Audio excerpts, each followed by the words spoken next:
What's good, YouTube? Welcome back. Today it is the LazyDaze Channel and we're back at it again with some more history reaction for you guys today, and we are doing some of the Operation Room content for you, and it is Desert Storm Ground War Day 1. Crush the Saddam line animated. I'm really looking forward to finding out what happens in this episode. I think so is Jack. The air war was mental. Air war. Oh my god. Like, what on earth was that? I had no idea that it was like that. well, I didn't realise modern warfare was like that, bro. Honestly, I can't get a Harrier out of this, man. It's unfair. It's absolutely They had the outrageous. entire country covered by planes. They did. Every single NATO nation or United Nations was involved in that, and it was just eye-opening what modern warfare really is. We've got suggested some stuff about the Ukraine war, which we will try to get to. It's just a bit hectic around Christmas, so hopefully in the new year we'll have a lot more to come for you. But before that, if you guys haven't already, head over to Operation Room, and the link will be in the description box down below. If you guys are enjoying our content, like, comment, subscribe, hit that notification bell. But we are just going to jump straight into this one. Let's do this.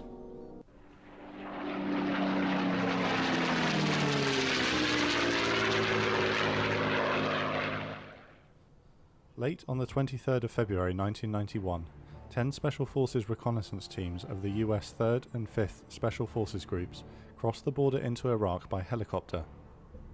They are to join Green Beret, Delta Force and British SAS operatives already in Iraq. In just a few hours' time, the ground invasion to liberate Kuwait will begin, and these invisible eyes in the desert will report on Iraqi division movements. Operation Desert Storm has been ongoing for 5 weeks. A 35-nation-strong coalition formed as a response to the Iraqi invasion of Kuwait has been engaged in a massive bombing campaign against Saddam Hussein's Iraq. With an average of 2,500 bombing sorties per day, the command and control structures and logistics lines to Saddam's army in the east have been severely degraded. More recently, the bombing has shifted towards Iraqi troops themselves, aiming to soften them up and weaken their resolve to fight such a superior enemy. Coalition Navy ships have also blasted Iraqi positions near the Kuwaiti coast with naval gunfire.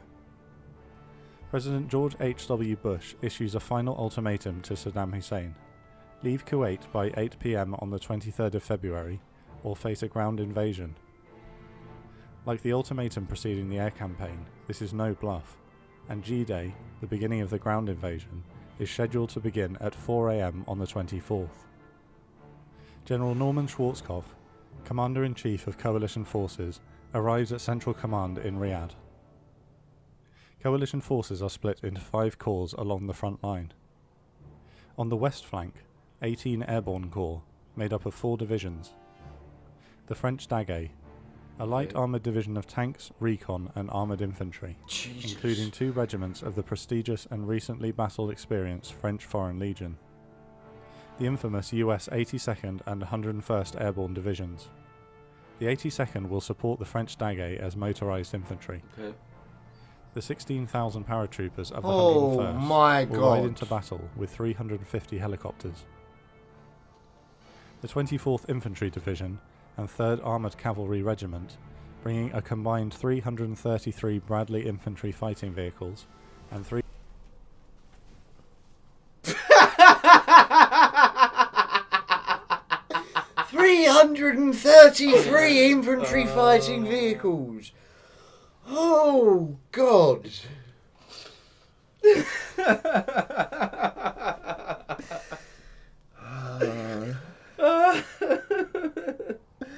fuck are you gonna do? It's easy to imagine how World War III can happen. Oh, Jesus Christ. Oh my god. I was so naive. I didn't think the modern wars were like this. That is 333. Oh my. I'm so naive. There's an and. This is the. There's an and. I know. I'm taking the stick. I'm generally so naive. Like I just didn't think But why didn't I think like this? I When feel I- so stupid. When I saw them cards of the divisions, I thought, right, okay, so there's obviously like a few. There's a few there's in a there. few in there. Yeah, Fair yeah, play, innit? But I didn't like, and then the other ones were big, but this one was massive. The 16,000 paratroopers, mate. That's insane. That's stupid. I'm just trying to get over how uneducated I feel right now. Honestly, I just didn't picture it because I've been told numbers and stuff like that. Like I didn't actually picture it, but what it would look like. Imagine seeing those tanks. These tanks have more than a 10 mile radius of dust. Yeah. Imagine seeing this coming. What I've noticed as well is they look like they're planes. Oh, it's insane. Yeah, man, you would see these on like. You radar look as above. well. They look like planes. The position, they look like planes. Oh, I see what you're saying. Yeah. Yeah, they do. Yeah. Oh, right. Now we've snapped back into reality. We're going to go back 10 seconds. Wow.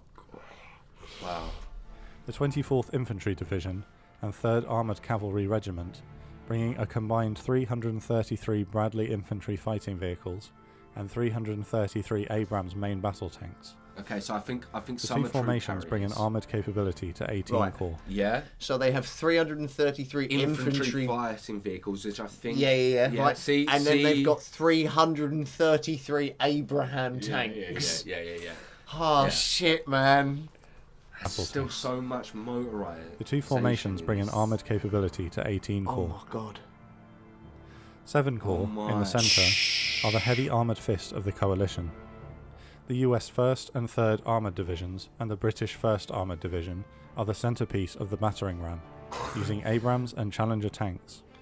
Challenges. Supplementing the 3 armoured divisions are the US 1st Cavalry and 1st Infantry Divisions A battering ram. and the 2nd Armoured Cavalry Regiment, with further Abrams and Bradleys, helicopter, engineering and artillery support. 1st Infantry, known as the Big Red One, were the first wave to attack Omaha Beach on D-Day in 1944. 7 Corps will roll across the border with 1,487 main battle tanks, Shut up. 1,384 real infantry photo. fighting vehicles, 242 attack helicopters, and 146,000 troops. East of 7 Corps, on the border with Kuwait, is Joint Forces Command North, made up of divisions of Egyptian, Saudi, Kuwaiti, and Syrian armour. Marine Central Command comprises the US 1st and 2nd Marine Divisions, armed with the older M60 tanks, and a brigade from the 2nd Armoured Division. The east flank is another joint command of mechanised Arab forces from Saudi Arabia, Oman, the UAE, Kuwait, Bahrain, Morocco and Senegal. With the Iraqi Air Force neutralised, overwhelming air power can be brought to bear with many hundreds of coalition strike and close air support aircraft, ready to react at a moment's I'm notice. so shocked. Coalition ground forces number nearly 700,000. The Iraqi military can't boast such firepower. Of the approximately 350,000 Iraqi troops in the region, it is estimated that 140,000 have already deserted, with another 26,000 killed in the ferocious and unhindered bombing leading up to G-Day. 26,000. The 700,000 coalition killed in troops, bombing. with modern tanks and air power, will face roughly 180,000 Iraqis, armed with tanks that mostly date from pre-1980 and with no air power. Even the most modern T-72 tank, They're outnumbered so much. Remember they got that minefield though. I know, but they're outnumbered. They're outdated in technology. Like, look at this. There's barely any tanks here compared to the rest. Yeah, I know. Like, I know the war goes on for a while, but I'm looking at the tank differences and it's just... the technology alone on them. I don't know. I always use my common sense, but my common sense just never got me to this conclusion and this situation. Like, I feel so stupid. Like, this is insane. This is ridiculous. I've always been so interested in old history, but like this stuff is actually really interesting. Someone let me know if that picture from earlier on at the top of the screen was Yeah. real, because that looked insane. I don't know why I'm so shocked at this. I don't know. it's roughly 180,000 Iraqis, armed with tanks that mostly date from pre-1980 and with no air power. I wouldn't want to go. Even the most like modern that. T-72 tanks After have an seeing effective this. range of just over half that of the Abrams and Challenger tanks they'll be matched against. Half the range. Saddam has positioned his weakest divisions on the border.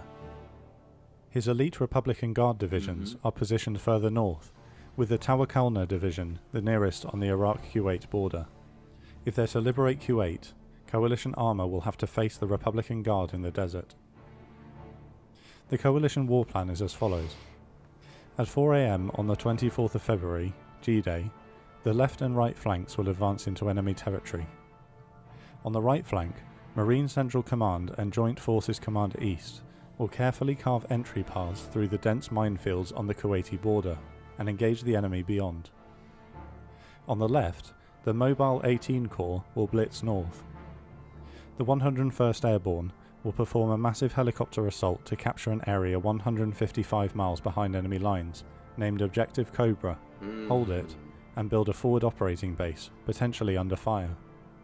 Wow. Meanwhile, the rest of Jesus. 18 Corps will advance north by land. The French and 82nd Airborne will capture Objective Rochambeau, another supply route near As Salman, and then As Salman Crossroads and Airfield, so that ground supply trucks can reach the 101st further north. Right, okay. On G+1, the Armoured Fist of 7 Corps will advance across the Saddam line and move north. On G+2, on reaching Al-Basaya, 7 Corps will wheel right into Kuwait, where they'll face the Republican Guard en masse. The Arab forces on the right flank will have the honour of liberating Kuwait City. At 5:30 AM on the 24th of February, the US Marines on the right flank advance across the border. They're immediately met with Iraqi artillery fire. Because they don't have any forward observers or helicopter support, the shells are being fired wildly at the American line, and no hits are scored. Okay. To cover their advance, Marine artillery returns fire with 140 artillery pieces and 9 multiple launch rocket artillery systems. Pairs of Marine jets bomb the enemy positions every 7.5 minutes. A deadly display of superior firepower pounds the Iraqi positions, and they very soon crumble for no US loss. In just 30 minutes, the Marines cover the 12 miles to the edge of the first minefield in Kuwait. 500 engineers will clear 6 individual tank-width lanes across the minefield.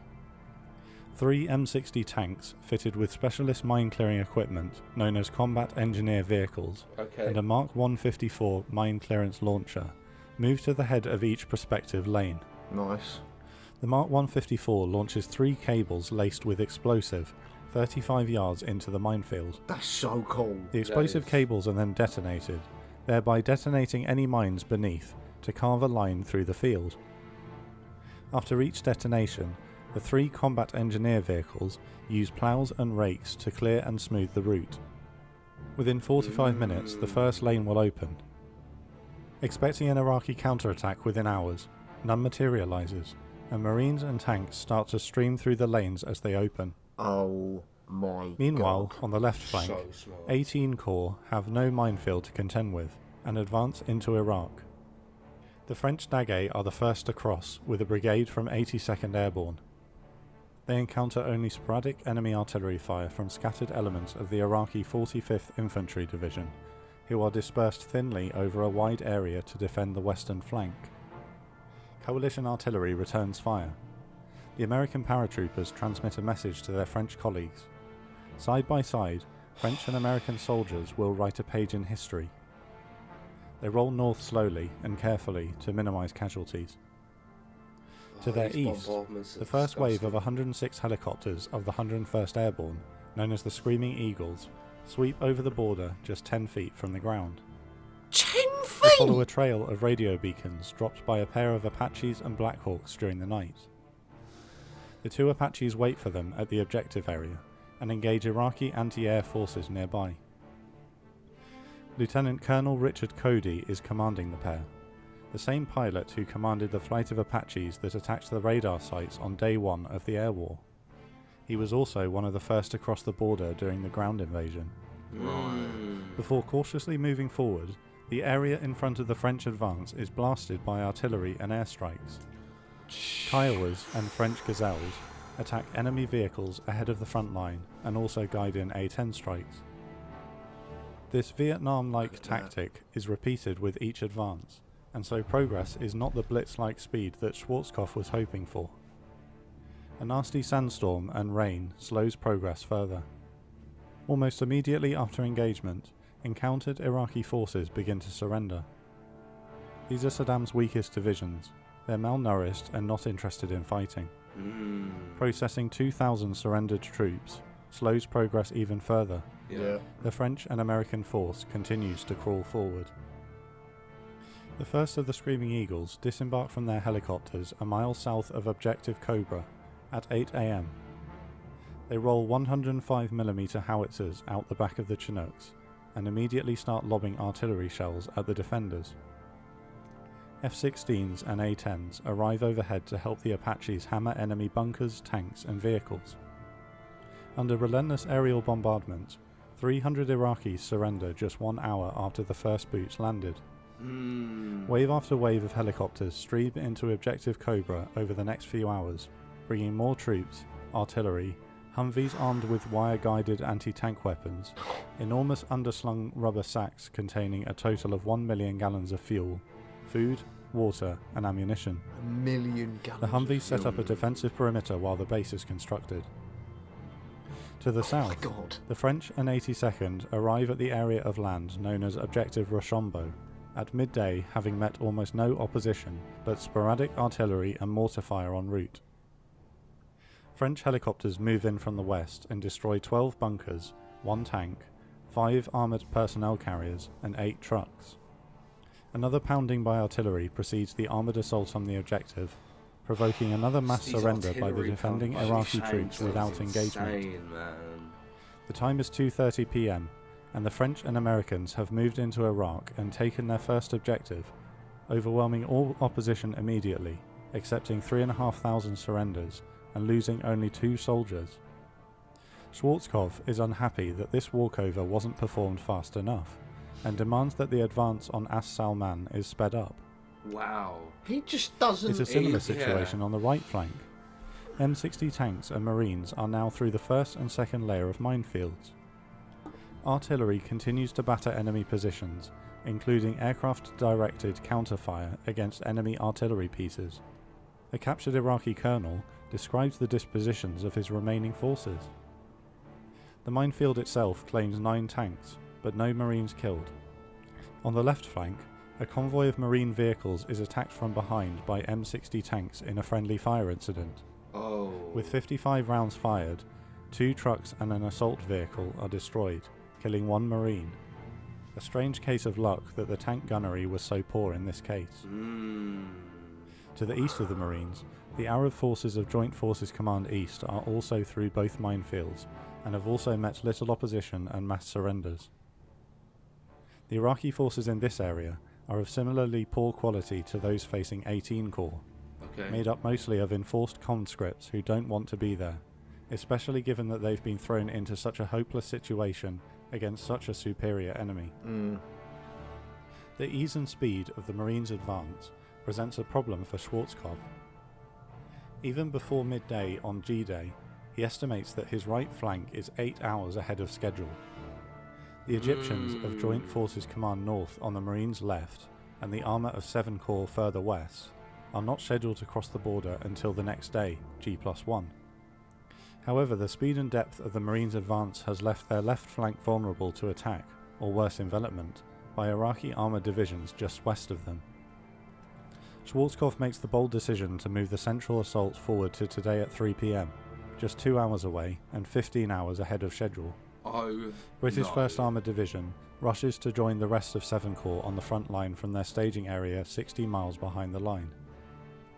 The last-minute time change carries logistical risks, but the enemy is weaker than anticipated, and the advantage needs pressing. Scout helicopters begin to move into enemy territory to spot Iraqi units. Across the front line from 7 Corps, 2 brigades of the Iraqi 26th Infantry Division have set up defensive positions in the shape of a triangle looking down a slope towards the line, with mortars and towed artillery to the rear. Similarly entrenched, the 31st, 46th and 48th Infantry Divisions lie in wait northeast of them. They occupy a system of defensive fortifications trenches, bunkers, minefields and barbed wire known as the Saddam line. At 2:30 p.m, 30 minutes before the breach is to begin, the most ferocious artillery barrage in recent history is unleashed against Iraqi positions. 13 artillery battalions fire 11,000 rounds. Fuck Multiple off. launch rocket systems also open fire, launching rockets that travel to and dispense 650 bomblets over the target area. 10 batteries devastate the Iraqi lines with 650,000 bomblets. Oh, fucking The hell. bombardment lasts until 3 p.m, God. and 7 Corps crosses the line into enemy territory. The 334 Abrams and 224 Bradleys of the 1st Infantry Division are the first to engage, firing fearsome volleys of rounds into the Iraqi trenches and bunker positions. For the first time, the defenders don't surrender and return fire with tanks, artillery, anti-tank guns, small arms and RPGs, albeit disorganised and inaccurate.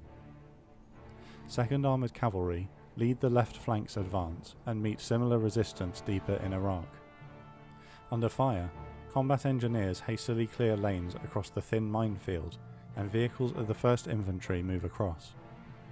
On reaching the Iraqi trenches, the Bradley infantry fighting vehicles don't dismount their infantry to clear them.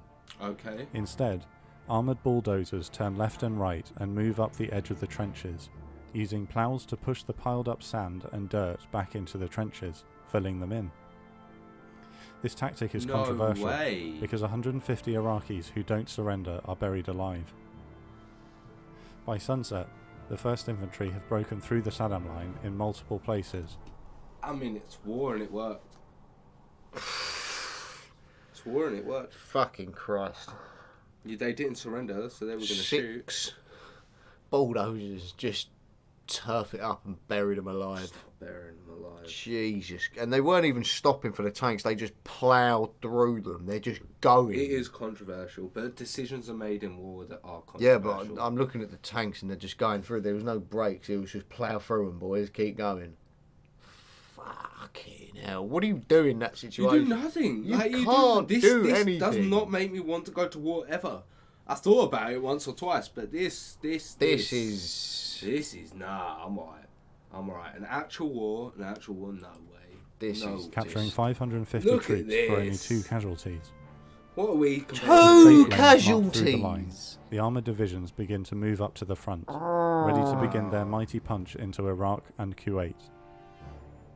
While Schwarzkopf is happy with the almost unbelievable lack of casualties sustained on day 1, he is unhappy with the slow speed with which the French have advanced in the west and 7 Corps in the centre. The rain and sandstorms have certainly slowed progress, but the common theme across the whole front is that the weak and unmotivated conscript divisions on the front line are surrendering in such high numbers that it is taking time to process them. But the invasion as a whole is still hours ahead of That's schedule, probably what. and most importantly, many of the coalition's armoured divisions will be across or crossing the minefields and the Saddam line during the morning of day 2. Okay. The ground war of Desert Storm has got off to a near perfect start, but in day 2, the coalition will face motivated and armoured Iraqi opposition, including the respected Republican Guard.